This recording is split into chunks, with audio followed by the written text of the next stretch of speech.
حضرت مولا علی شیر خدا کرم اللہ تعالیٰ وجہ الکریم فرماتے ہیں نبی پاک ایک سفر پہ گئے تو مجھے اپنا نائب بنا کے مدینے میں چھوڑ گئے حفاظت کے لیے. میری باتوں کی سمجھ تو آ رہی ہے نا آپ حضرات کو؟ حضور مجھے چھوڑ گئے، کہتے ہیں میرے پاس مال غنیمت کے تھوڑے سے پیسے تھے، میں سونے کا ایک ہار لایا، ایک لاکٹ لایا اور سیدہ فاطمہ کو تحفہ دیا پہلی دفعہ، سونے کا ہار. انہوں نے پہن لیا. نبی پاک علیہ السلام کا طریقہ مبارکہ یہ تھا کہ حضور جب سفر پہ جاتے تھے تو سب سے آخر میں سیدہ فاطمہ کے گھر جاتے اور جب واپس آتے تو سب سے پہلے آتے، سب سے پہلے. حضرت علی کہتے ہیں ایک قاصد آیا، اس نے آ کے بتایا کہ کل نبی پاک واپس آ گئے. سیدہ فاطمہ بڑے دنوں سے انتظار کر رہی تھی کہ حضور آئے نہیں، اتنے دن ہو گئے. جب جا کے بتایا نا کہ کل حضور آئیں گے تو کہتے ہیں سیدہ نے صبح سے صفائیاں شروع کر دی.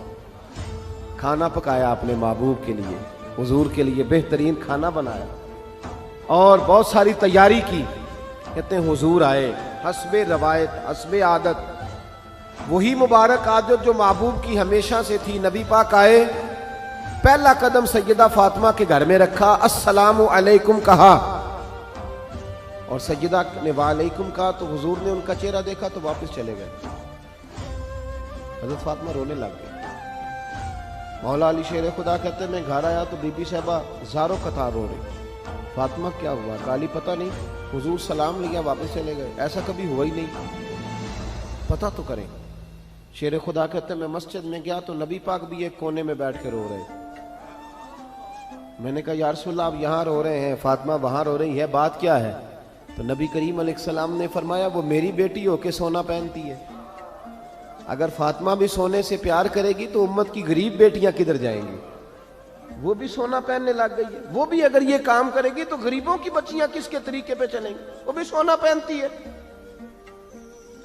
حضرت علی کہتے ہیں میں نے کہا یا رسول اللہ انہوں نے نہیں پہنا، وہ تو میں نے لا کے دیا ہے، انہوں نے خواہش نہیں کی. تو محبوب نے فرمایا اسے جا کے بتاؤ. حضرت فاطمہ الزہرا رضی اللہ تعالی عنہا کو جا کر کے بتایا گیا کہ محبوب پاک تو اس بات سے آپ سے ناراض ہیں. حضرت فاطمہ نے اسی وقت سونا اتارا، کہا علی جو مدینے میں سب سے غریب گھر ہے اسے دے آ جا کے. بھائی نبی پاک نے انہیں سادگی میں رہنا، پاکیزگی میں رہنا سکھایا، انہیں حسن سکھایا، انہیں عبادت سکھائی. نبی پاک علیہ السلام، یہ تو ساری دنیا بیان کرتی ہے کہ امام حسین نبی پاک کے کندھے پہ بیٹھ جاتے تھے سجدے کے عالم میں تو 72 تسبیحیں حضور پڑھتے تھے. پتہ ہے حضور سکھاتے کیا تھے؟ نبی پاک امام حسین کو سجدہ کرنا سکھا رہے تھے. حضور سجدہ کرنا سکھا رہے تھے، سجدہ کرنا. پورے کربلا میں اب جو بچی ایم بی اے کر لیتی ہے وہ سب سے پہلے یہ مطالبہ کرتی ہے کہ ہمارے حقوق برابر کے.